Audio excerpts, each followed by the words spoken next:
Good evening, I'm Dennis Ward. Welcome to APTN National News Weekend.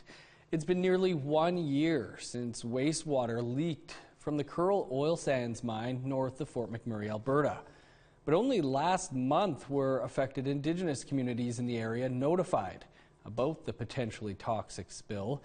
The federal government addressed the issue Monday. Here's APTN's Fraser Needham. Colleague Minister Haidu. At Monday's Newser, Indigenous Services Minister Patty Haidu says the Athabasca, Chippewan and Mikisew Cree First Nations feel let down by what happened. They're devastated and their communities are devastated, and they're afraid. They're afraid that the water is contaminated. They have no trust or faith that the testing results are accurate, given the fact that both leaders and communities feel that they've been misled over the number of months that they haven't had information from either the Alberta government or Imperial Oil. Haidu says to help remedy the situation, ISC is providing both potable water and mental health services to the communities for the time being. As well, Environment Minister Stephen Guilbeault says the reporting system between Imperial Oil and the Alberta government over the wastewater spill was lacking. I'm very concerned about the reporting gaps. The seepage was not communicated to affected communities in a timely or appropriate way by the company or provincial regulator. This demonstrates that the system did not work in this case and needs to be examined and strengthened. Guilbeault says the federal government has proposed a joint working group between both levels of government and Indigenous communities with participation from oil companies that would give regular updates on remediation and containment plans. But he was unable to say what consequences, if any, Imperial Oil would face for failing to report the leak in a timely manner. There is an active investigation by the Enforcement Branch of Environment and Climate Change Canada, so I can't comment on the specific question you're asking. More broadly, as I said, we need to have a better system of reporting and communicating on tailing ponds and tailing pond seepage and leakages. And Haidu had this to say when asked why Imperial Oil is not responsible for any of the costs of providing communities with clean drinking water. Well, I think it would be a mistake to not do anything and fight about who's paying for what when people are scared to drink the water. So the federal government is stepping into the void, quite frankly, and providing clean water while the community is distressed about the safety of its water, and we're saving all our receipts. The Athabasca Chippewan are holding a town hall this Wednesday to discuss the emergency further. Fraser Needham, APTN National News, Ottawa.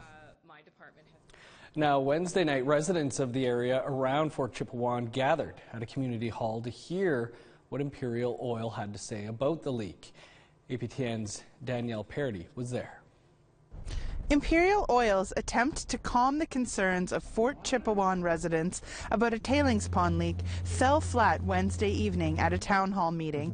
Imperial executives came to Fort Chippewan to answer questions about the 5.4 million litre spill and about the ongoing seepage from the tailings pond that could leak into the nearby Firebag River. There were more than 80 people in attendance, a large turnout for a community of less than 1,000 people. But things got off to a shaky start. The company lost the tobacco it meant to offer for prayer. And the town hall began without a land acknowledgement, something several people pointed out. Residents then expressed frustration that 9 months had passed without being notified of the leaks, during which time they harvested food and drank the water. Elders at the community spoke about the importance of water to their people and their traditional way of life. Imperial Oil has said that their testing is showing no contamination to the surrounding area, something First Nations monitors are working to confirm. After the meeting, residents who spoke to APTN said that they were leaving without the confidence that there was no issue with the water they use daily. We're burying people every few months. Every second person is with a rare cancer. They never gave us answers besides, yes, it's in the water, yes, it's in the air, yes, it's in all your traditional foods. So if this keeps up, we're probably going to be the first oil sands environmental refugees. We will have more on this story on tomorrow's APTN National News. Back to you, Dennis. And you can find much more on this story over on our website, aptnnews.ca. Spring harvests of caribou are underway in the Northwest Territories. APTN Charlotte Moore Jacobs checked in with the Tlicho people to see how their boots on the ground monitoring program is supporting the hunt. 2 decades ago, Jimmy Matla wouldn't have had to glass the barren lands for Equinox, caribou.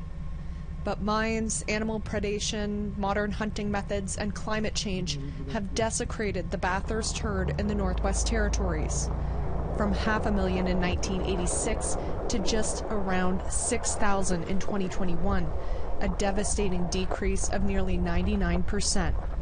90s, 95, 90s, there used to be lots of caribou in where we left Tlicho to Westcombe. Oh, the whole summer everything burned. That caribou, they don't go to the burn no more. They don't pass that burn, they don't pass that tree line because they got no food. Matla is part of the 3rd annual Tlicho government Echo Barren Ground Caribou Monitoring Program. The program runs in March for the duration of the Tibet to Kuntoito Winter Road, stretching 400 kilometers north of Yellowknife. 6 staff are stationed at camp, encouraging harvests rooted in traditional values. Like the other day, somebody knocked down the muskox, and you know, it's heavy too, the muskox weed, so they had to drag it with the snow machine across, trying to get close to their, and we explained to them that you cannot drag, it's just a tradition that. Responding to the decline in population, in 2015, the Territorial Department of Environment and Natural Resources and co-management partners developed a mobile management zone. In the no hunting zone, boundaries change weekly, according to caribou caller tracking data. Make sure your fuel's topped up, oil's good. ECHO supervisor Lloyd Rabiska says the majority of hunters are harvesting in a respectful way, but the management zone means hunters must travel long distances by skidoo. Whoever decides this, what decision is made for this mobile zone, they need to educate the public more. It's not just the main herd, it's just a little group that's left behind. They're trying to protect us all too, to catch up to the main herd. And that's why the zoning is bigger. Yes, I got the sign, so it's all open area to go hunting. Monitor Jarvis Lamuel says it's critical for Tlicho people to collect their own data on individual and community hunts to see if there's a strain from over-harvesting. Wokwiti is like 300 people there, and if they're going to go community, they'll shoot like 50 for them, for that community, and they give out caribou to whoever needs. Like Pacheco, there's like close to 5,000 people now. If they do community hunt there, they'll be shooting like 100 for the community. And it's not just monitors supporting hunters. The program also ensures youth like Kobe Grosco are trained up. Some have been hunting here a long time, like their fathers and their grandfathers, and it keeps going. Like some don't even need a GPS because they just go by the lakes. Yeah, I'd say there's a growing gap because I know people my age who like don't even know the basics to come out here. What keeps the next generation hopeful for caribou recovery? Combining modern with traditional practices. Charlotte Moore Jacobs, APTN National News, Kuntoito Winter Road. A residential school survivor took to the streets of Winnipeg to find her loved one, and what she experienced shocked her. That story and more, still to come.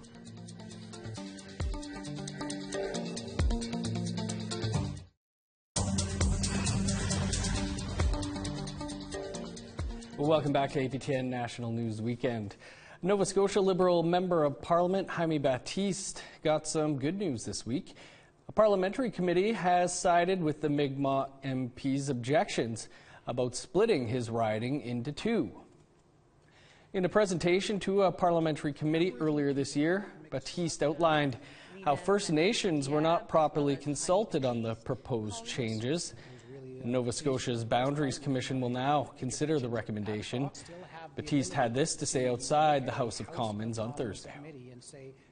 I was really happy to see that the PROC committee agreed with my objections. I think that what they saw is what I saw was a miscarriage of justice, a lack of procedural fairness, and an overall ignoring of the United Nations Declaration on the Rights of Indigenous People.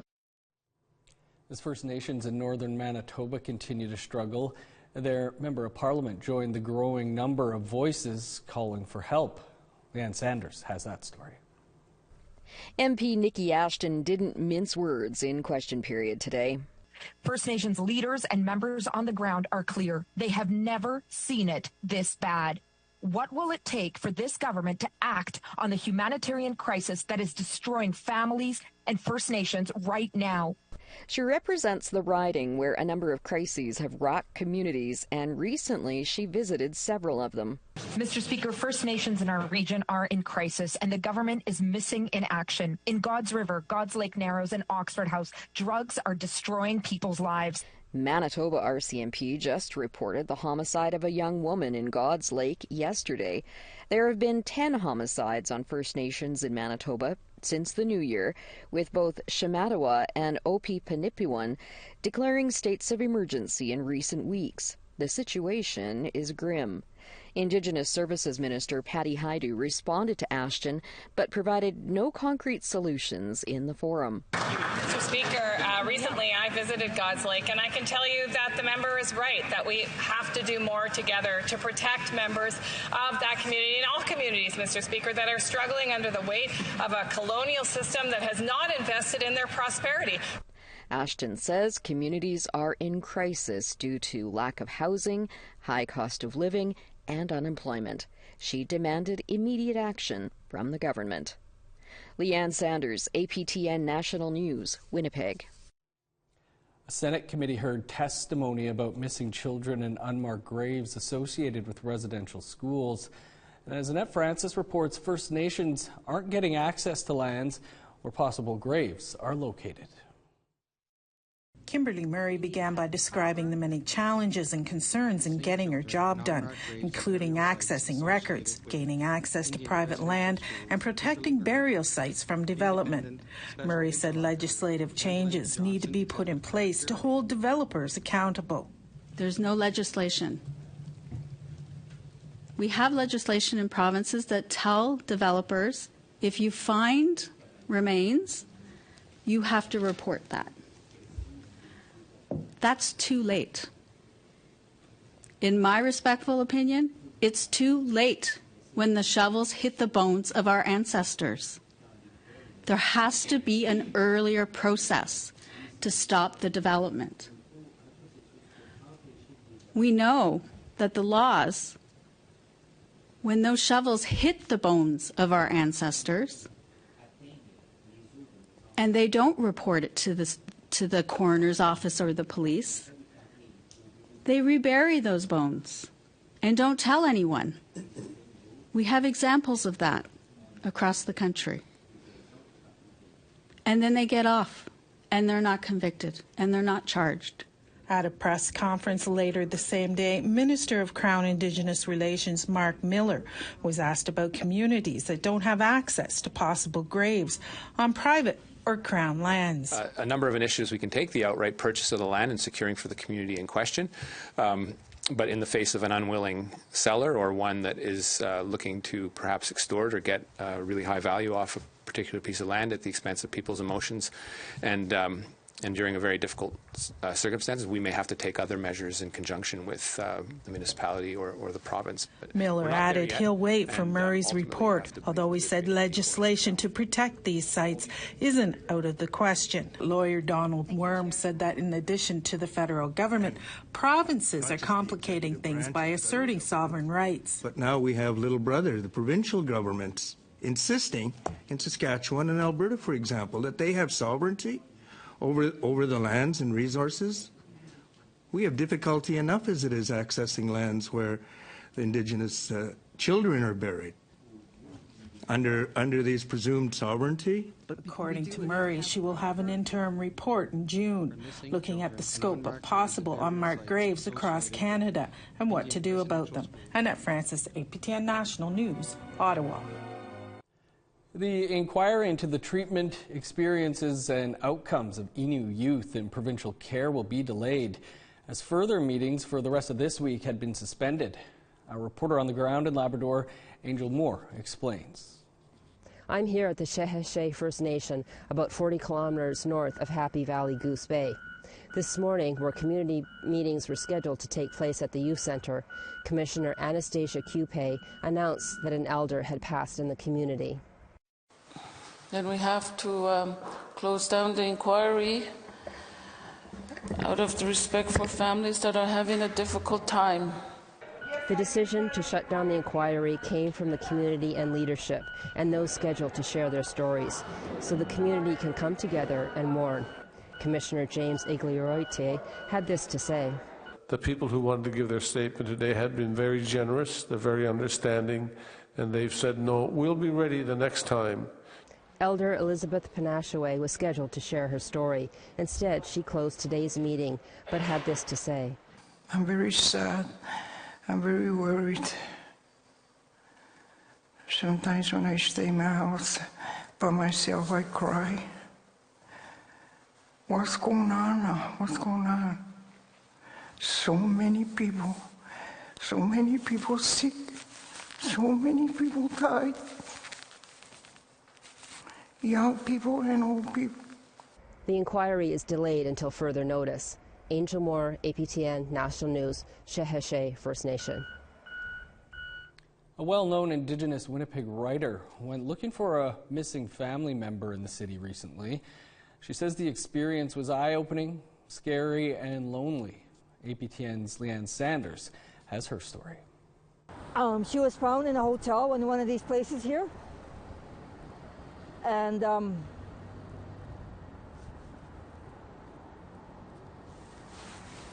oh, jeez. They were shooting her up. She was too weak to do it herself. She was too weak to work. Viv Ketchum says she spent days in early March pounding on doors. In most places, most Winnipeggers would not go, looking for her relative. My hands were sore because I was physically pounding on doors. And that was actually dangerous for me because this is known to be very dangerous places, but I was determined to find her. We aren't identifying the woman she was looking for due to privacy reasons. The woman had been reported missing to Winnipeg authorities by family who believed she'd traveled to Winnipeg by bus from Ontario. Then she stopped communicating. Ketchum said she did it for the woman's young son. Every time we went around and stopped, he'd stay in the car with his dad and he'd put up a missing poster of his mom on the window. And then he was starting to show me video of his mom, and that really got to me. And I said, I'm going to go into these places for him. I'm going to do what I can because he wants his mom. Ketchum describes the searching she did with a family member and another person she calls their muscle as eye-opening. She said she contacted Bear Clan and they put up posters, but Ketchum and her family members went out searching after Bear Clan's usual hours. And I did talk to the police, showing pictures, and on my Facebook page, they did not come to us to any of these buildings and that. We were on our own. The Winnipeg Police Service emailed a statement to APTN regarding the woman Ketchum was searching for.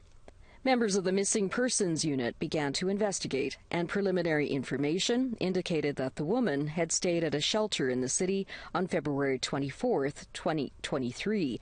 A bolo, be on the lookout for, was sent to the Bear Clan and Winnipeg Outreach Network.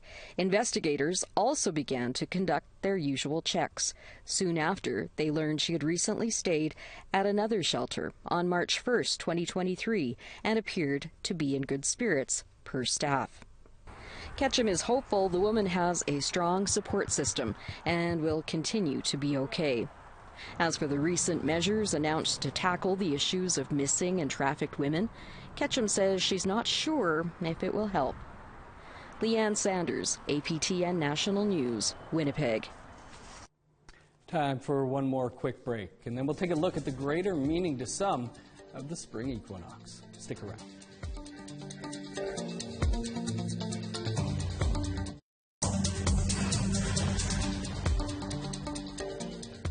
Welcome back to APTN National News Weekend. This week marked the beginning of the spring season. From ceremonies to storytelling, communities across the country had their own way of welcoming warming weather. Tamara Pimentel has that story. An honor song and the lighting of a pipe kick off spring equinox in Winnipeg. Despite the cold and snow, spring is here, and it's a time of renewal and change. While ceremonies like this aren't often recorded, Elder Robert Green invited APTN to capture the moment. It's a special type of ceremony that we do at this time of the year. It's a spring equinox, and we want to acknowledge that because it's a new beginning. It's a new life ahead of us, and we're hoping that this new beginning, this new life, brings us closer to being compassionate about each other.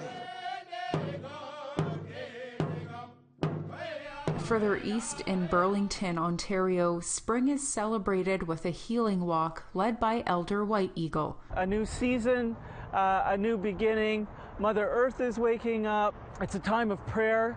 It's a time of renewal. There's a lot of healing that happens in the spring, a lot of letting go, like from the winter. The walk through Spencer Smith Park passes Indigenous artwork. 9 artists were commissioned just in time for the new season to bring representation of Métis, First Nations, and Inuit. Mohawk artist David General created his piece with the help of his daughter, meant to help revitalize the language. I was very, very happy and very honored to be the artist that was chosen for this. One of the major things that was the attraction to the project was the identifying that language would be an excellent theme to develop imagery on. And because I have a family who's involved in the revival of Indigenous language. And back in Winnipeg, the pipe ceremony is followed by a water ceremony and offering.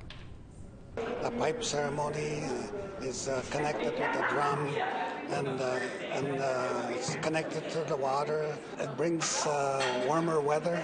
It brings a lot of animals out of hibernation, so it brings back a lot of life for us, and we acknowledge that because they play a very important part in our way of life and our way of living. Tamara Pimentel, APTN National News, Winnipeg. And that is all the time we have for your APTN National News for this weekend. For news anytime or more on anything you've seen here, visit our website, aptnnews.ca. I'm Dennis Ward. Thanks for being with us. Enjoy the rest of your weekend.